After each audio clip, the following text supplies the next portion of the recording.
Hello, this is Daryl Pillsbury with Susie Walker from Turning Point of Windham County. Welcome today, Thank Susie. you, Nice to Daryl. have you here again. We haven't had Thanks. you on for a little while. There's a awful lot of good stuff happening at Turning Point. Thought we should have you come on again. Let's start first off with a little background about Turning Point, Sure, since probably sure. not everybody knows what it's about. Give the mission statement, what it is that you do, where your location is, and then we'll talk about location. Okay. Thank you, Daryl, and thanks for having us on the show. Turning Point is a recovery center here in Brattleboro. We're actually the turning point of Windham County, and we're located at 112 Hardwood Way, right near Exit 3 off Putney Road. What Turning Point is a peer recovery center, and that means that it is a safe gathering place for people who are in recovery from addictions. We're not counselors, we don't have doctors, we're peer recovery, and that means that people who have been there before, who have some time in recovery, are there to help others who maybe are just starting out or are having some issues that they need some support with. And so that's our primary mission, is to be a safe place for people to be. Which this place up there, having been in it a couple of times, it's really a beautiful spot. And there's a pool table, so people have something to do. There's some internet. Yeah, we have computers that guests are welcome to use, whether they're checking Facebook or doing email or doing online job applications or job searches. They use them for a variety of reasons. So we have the pool table, which is, people really like that they get to play pool in a friendly environment and not have to worry about getting popped over the head with a pool cue. Right. A Or in a tussle bar. like may have happened before. Or a lot of these folks like to play pool, and they've learned in bars and Yes, stuff. So now yeah. you don't have the bar atmosphere, which is a Yeah. lot better too. It's just a very comfortable, it's like a big living room when you walk into It really Turning is. Point. We have a small kitchen that we keep stocked with enough food for light meals and snacks. And so we just welcome people to come in and make themselves at home. Yeah, and they do. Most of the people that are there do. And now you have some new staff members too, don't you? Are they part time, or because the last few times I've been in, it's been nice having a greeter. Now I don't know if they're staffed or if they're volunteers. A long time ago they were. They're volunteers. almost all volunteers. Yeah, okay. I'm a part-time director, and we have a part-time volunteer coordinator thanks to a grant from the Thompson Trust. Otherwise, everybody there is a volunteer. And Wow. so we typically have at least 2 people on duty because we want to have people there to back each other up and to help support the guests. We do have someone in the office from Vermont Associates. That's a program here in town. A number of our volunteers are people who are actually doing maybe their community service, or they're getting a work experience through another program. And some of our volunteers are people who simply want to give back and support people in recovery. So it's quite a wide range. I'd say that we have about 12 volunteers on our staff right now. And there's a constant rotation because one of our most challenging problems is that when our volunteers have been around for a while, they have their work experience, they get kind of settled in their recovery, and then they move on to the real world. And so, that's a luxury problem right there, is that our best volunteers go off into the workforce. Which is a and we good have to- thing, but yet it's a bad thing wonderful for thing. Turning Point Yeah, itself. yeah. But that's the whole point of Turning Point, is to make you be self-sufficient again and Yeah. help you. Yeah. Because now when I was on the board, there was a lot of little things that were going on there, like you did a football Sunday. I don't know if that's still happening, but there's a lot of different programs that you folks do. Thank you. Yeah, we there are a number of 12-step meetings that hold their meetings right there in the center. We have other programs through Prevent Child Abuse. We have a nurturing parenting program. Good. We have a group called Making Change. That's to help people who are on the younger side, 20 or under, who are having transitional issues that may or may not involve substances. So we have a lot of collaborations going on. Now, who would run a program like that one? Do you do that too, or do you have somebody else come in there? That's a collaboration with HCRS, which is Okay. here in town, and that's co-facilitated by a counselor from HCRS and one of our recovery coaches. We do the same thing with a partnership with Phoenix House. it's a life skills program where they teach people how to prepare their resumes and get ready for interviews and do all of those things around job hunting. And that's co-facilitated by somebody from Phoenix House and one of our recovery coaches. So we try to offer a lot of things like that. We're not open on Sundays right now because we're actually looking for more volunteers who are available on weekends to be open for that. But we'd love to be open for football Sundays again. That was really fun. People would come in and just make chili or soup and just sit down together and watch football.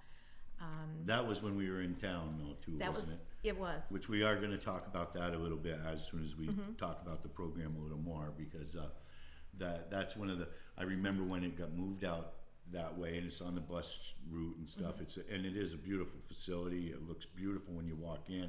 Plenty of room, folks. I would encourage people to maybe take a walk and or take the bus down and go in and visit and say hi to Susie and just see what's available there, because it's a very nice, warm atmosphere.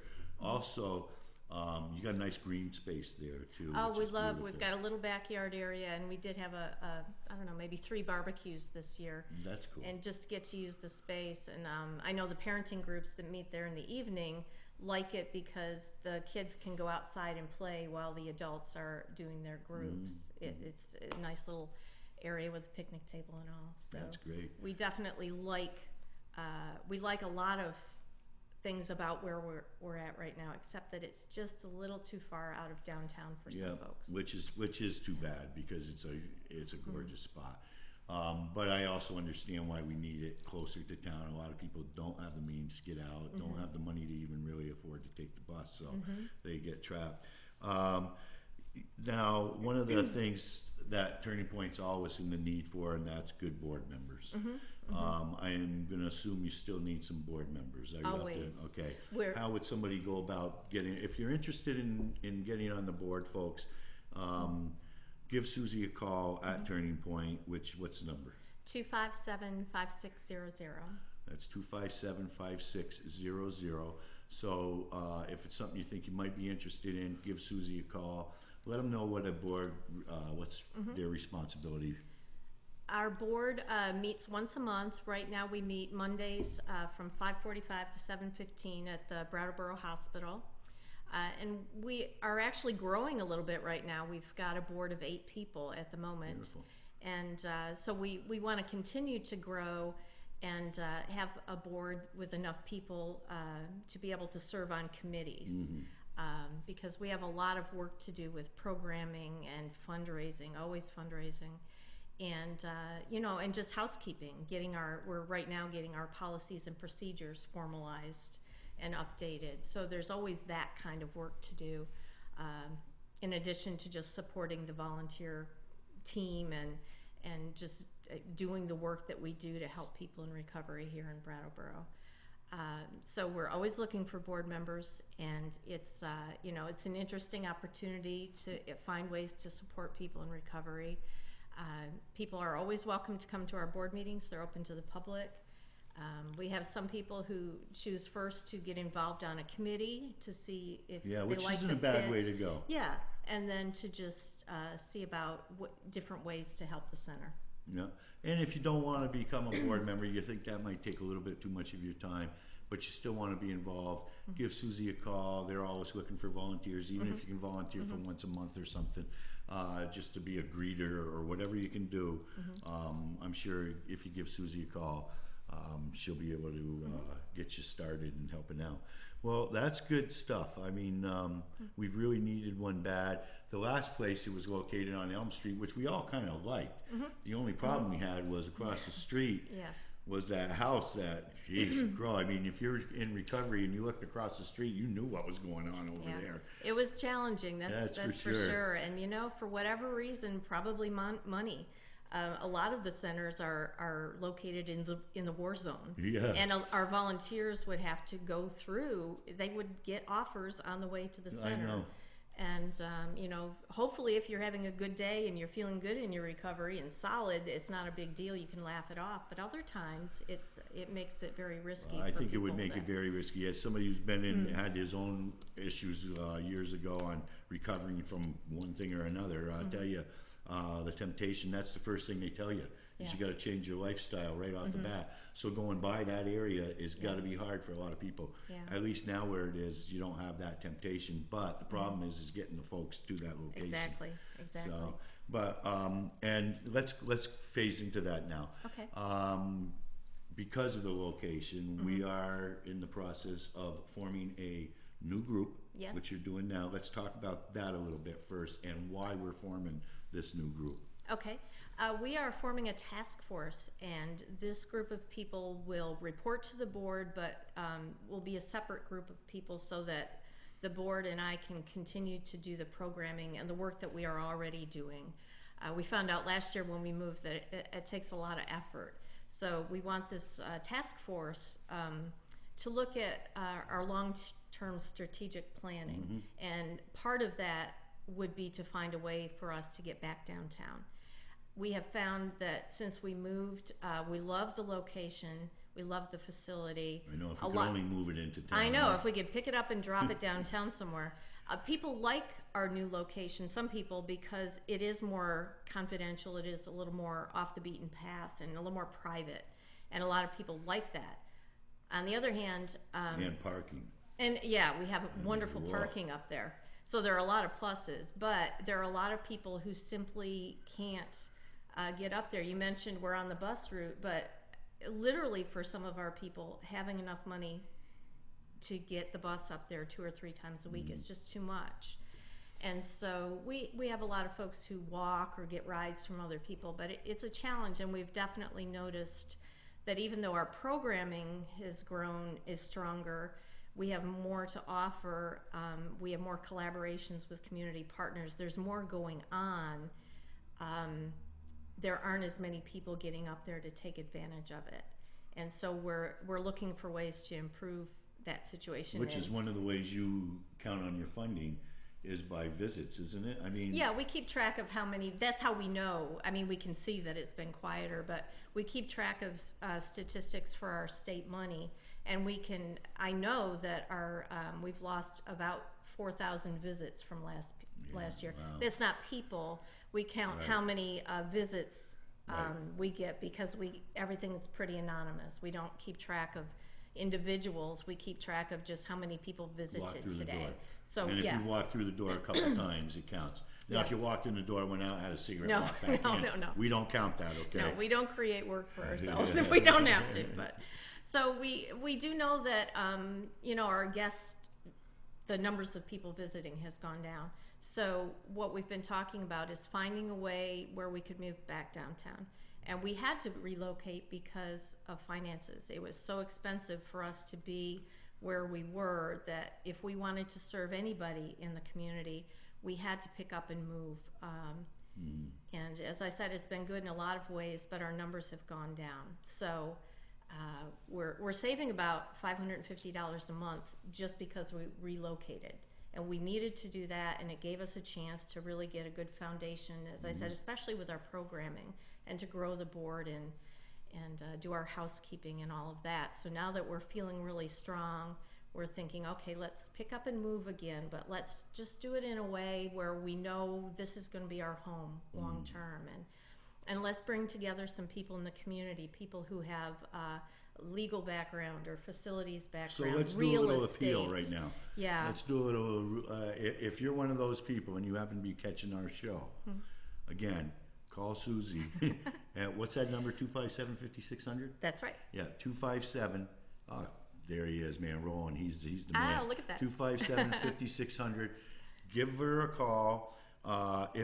Listen, even if you don't want to be part of the group, but you may have an idea, call her.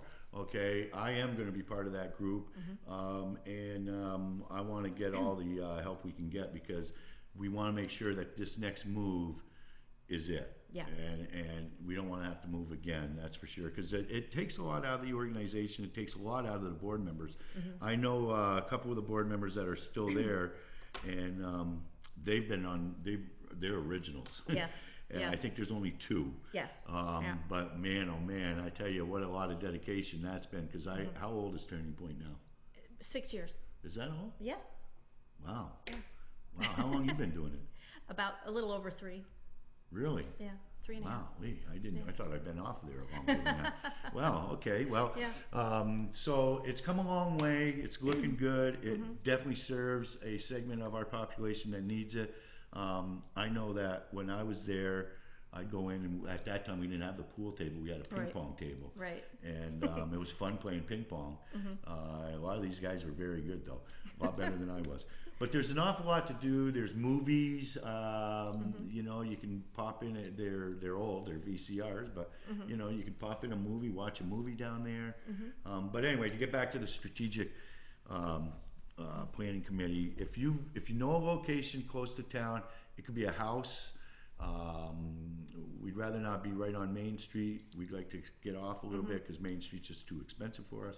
So if you know of some place, let us know. Also, we may try and do, and I say we, Turning Point may try and do some major fundraiser down the road to try and maybe purchase a building. Well, you know, and every time I talk with somebody different about this idea, everybody's got a different idea about what's available, or, you know, maybe we have a benefactor out there who has a building who could lease it to us on favorable terms, and they would get some tax benefits because we're a nonprofit. Right. So maybe there's a situation like that. Or maybe there are grant opportunities, and we could find funding to help us own our building rather than rent, and we could save some money that way. People have mentioned maybe partnerships with other organizations in town, whether we just share administrative help and things like that, or whether we actually share a building somehow. So if, you know, just imagine if we brought together whatever, 10 or 15 people and just did some powerful brainstorming about all these ideas to see what really is the best alternative for us. Well, and to have these people, have these people research, you know, some of the logistics of it. I think that's just a really exciting thing. And we've actually scheduled a first meeting, and we're inviting people in the public to come. Which is, let's tell them when it is, in case somebody, if you happen to be interested, I hope this will be out by then. It should be. It's Wednesday the 28th at noon, and it's at Turning Point. It's right at Turning Point. And it's a brown lunch thing, so bring in, and you better make sure you bring something, folks, because I will be bringing my own lunch, and if I don't have enough, I'm going to be looking at yours. Everybody else always tends to bring something better than what I was thinking of at the time. But anyway, if you can make it, again, that's Wednesday, the 28th of November, noon at Turning Point. Come on in, come visit the facility, and you know, we would like to pick your brain a little bit on what we can do. And maybe, you know, that might be the first of a couple meetings we do to try to engage people. And, you know, one thing that we need to do is to just sit down and say what our wish list is. Like I said, there are so many things we love about our current facility. If we could just pick it up and move it downtown, that would be awesome. But so we want to. It's even set up well. It is. You know, there's office spaces. You got the main room. You got your office off to the side. A nice little kitchen area. Oh man, I wish we could move the thing. Matter of fact, the more I'm talking, the more I don't want to move. But you know, it's about serving the people that we need to serve, and we need to be where they are. We need to be a little bit more accessible to them. And, which hurts us in a way, because that is more costly. It is. That's where you know, downtown the rents are more. That's just the way it is, folks. And so maybe in this effort we find people who just have a little more experience with finding grants or donors or supporters, you know, and so maybe we do end up moving back downtown, and it's a little more expensive, but we find a way to make it workable for us. Well, you know? I think now that it's been 6 years, I mean, it's coming off a long way, and the hard part really has been done. It's very hard getting one of these things, a nonprofit going and started, and getting dedication behind it, and we had a good dedicated board. Getting you was actually a great thing for Turning Point, so that was a good move. And it's just darn hard. So we need the public. We count on the public to fund us. We count. I mean, what's the state give us? $50,000? Is that what it is a year? Yeah, and it's actually gone up a little bit. The state is good. Recognizing that peer support centers, that kind of peer recovery support, is very very meaningful, and that it's very successful. In addition to treatment, if people are lucky enough to get that. not everyone does. So the state is actually giving us a little bit more money this year, starting this year. Good. And part of that was that we had to formalize some of our processes and procedures and all that. So all of the centers, we're one of 11 in the state. All of the centers are busy making sure they have all their policies and procedures documented and staff manuals and things like that. So kind of getting our houses in order. Yeah, that's good. Yeah. Now, one of the things I'd say, that $50,000, which has gone up a little bit, and I know folks who watch anything that I do have heard this a lot. It's $52,000 to incarcerate one person in the state of Vermont. $52,000. Now, I'm not sitting here going to tell you everybody that goes to Turning Point that's what's going to happen, but we have a really good opportunity to help people from not being one of them folks. Because a lot of times what happens is people do things they shouldn't do because they needed that drug, the drink, whatever it may be. And then they end up in our prison system at $52,000. So here we have a program that it's more than the $50,000, but that's what the state gives us to help us out. And to me, that's why I believe in these things. Okay, this is where the pound that you spend preventing something from happening comes back later.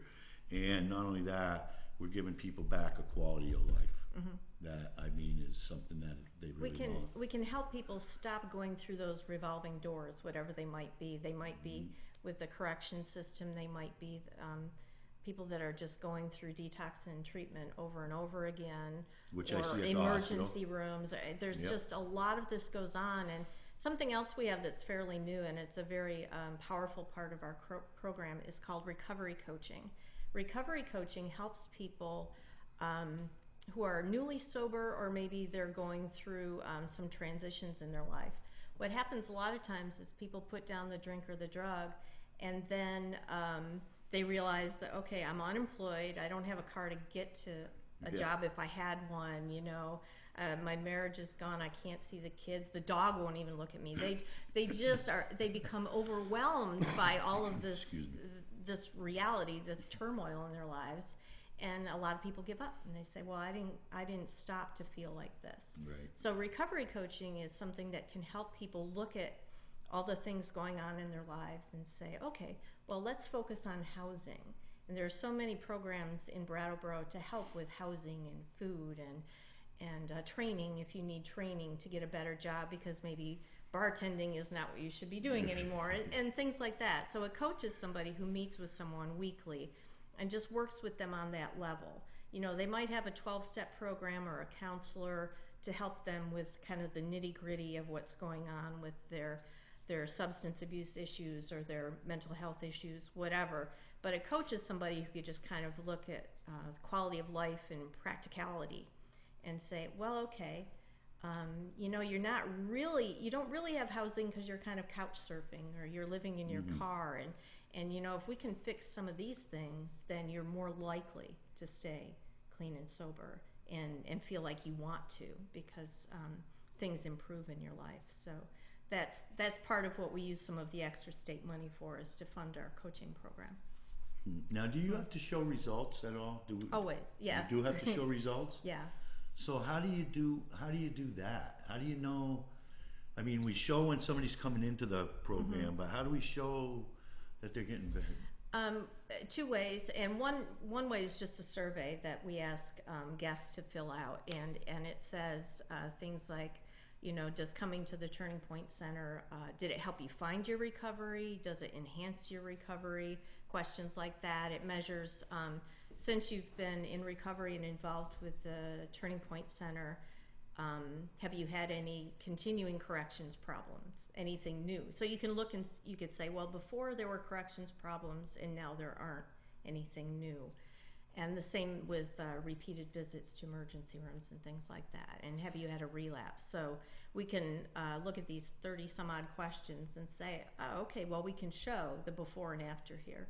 And then with recovery coaching, we can show that at a more detailed level. We can say that when somebody's had 3 months of recovery coaching, well, they've gone from having no housing and this problem to now those issues have been solved and they're working on other things. So part of getting, with any grant really, there are some, you have some accountability to report some results. And so we keep some statistics and have some forms that help us capture that information. Excellent, good. So we even have stuff then that shows that it is working, even Mm-hmm. though we know that, and we can give the old anecdotal things, but Right. it's nice to have it down Yeah. there to show. And I figured you probably had to have something because the state just doesn't give money Yeah. out that easily. Well, we got 5 minutes left, Susie. Anything else maybe that we haven't touched on that you would like the public to know about? You know, we try to do an event every month, partly for fundraising and partly just to remind people that we're there Yeah. and that we're here to help. What we have coming up next is a sober dance on New Year's Eve, and that will be at the River Garden. Oh, wow. 9. Did you do that last year? We did. It was the Okay. first time we did it last year, from 9 o'clock until like 12:30 or so. And so we're going to, last year what we didn't anticipate was that people would want to leave early so they could go home and watch the ball drop. So this year we're making sure that we can share that experience with everyone some way with a projector and a computer so we can all watch the ball Okay, drop. that shouldn't be too Yeah, hard to do. yeah, We should yeah. be able to get that Yeah. in there. That's true. That's a good point. And now for the toast, what do you got? Some like apple cider or Well, something? yeah. The point is to just be together. Together, that's right. Yeah. Yeah, And yeah. we've got some friends doing music, and it's nice. It's right there on Main Street. So even if people sometimes on New Year's Eve, you just have a number of things to Mm-hmm. do. So we had a lot of people last year come in for a while and then take off. So we'll be there at the River Garden New Year's Eve, 9 o'clock until 12:30 or 1. Well, now is the time to start planning for that too. Yeah. We're almost toward the end of I November. know, it's by the almost time- Thanksgiving. Can't believe it. I Will know. be by the time they're watching this. Well, that's all good stuff, Susie. And Turning Point has really, like I said earlier, come a long way. I look at it as a very valuable resource in our community for the people that, some of the most vulnerable people, which is what we tend to do a lot of in Brattleboro. I mean, we have a lot of programs here in this town to help people. This happens to be one of them. Again, if you have any time to give to Turning Point, whether it's joining a board, if you can be on this new committee for what are we calling that committee? The relocation task force. Yeah, or the looking into the future type of thing. Yeah, If you yeah. can be part of that, or fundraising ideas, whatever, give Susie a call. It's always nice to support what we have out there, even if you're not one of the people that need to support. It's still good to support it. Maybe you got a relative, or you probably do have a relative or a friend or a neighbor. Almost everybody knows So somebody. we all know somebody. So again, well, I'm glad, Susie, we could get you on. Thank you, Daryl. I'd like to be pleasure. able to promote it a little bit, and you guys are doing an awful lot of good work down there. Again, this is Susie Walker, for the Executive Director for Turning Point of Windham County. Susie, again, thanks an awful lot. One more time, tell people how to get a hold of you. Okay, you can reach us at 802-257-5600 if you have any suggestions or questions. We have a Facebook page, Turning Point Windham County, and or just stop on by at 112 Hardwood Way, and we'd love to meet with you and show you around. Yep. All right, everybody. Thank you very much. This has been a conversation with me. I'm having Susie. Thank you, Susie, for coming down in. I like to do these things just to show the community what we have out there. There's an awful lot of people working hard to make it a better place to live. That's why I love where we live. And not only that, there's a lot of people who support the people like Susie, myself, things that people out there doing these kinds of things. So thank you for your support. Donations are always accepted, okay? You can send them right down there to Turning Point of Windham County. They'd love to have a donation. So I'd like to thank Roland in the back doing our production and our editing. Thanks an awful lot back there, Roland. He had to do this real quick. And again, I want to thank my guest, Susie Walker of Turning Point, and I want to thank all of you out there for watching. And again, we'll see you next time on A Conversation with Me. So again, thanks everybody for watching. We'll see you.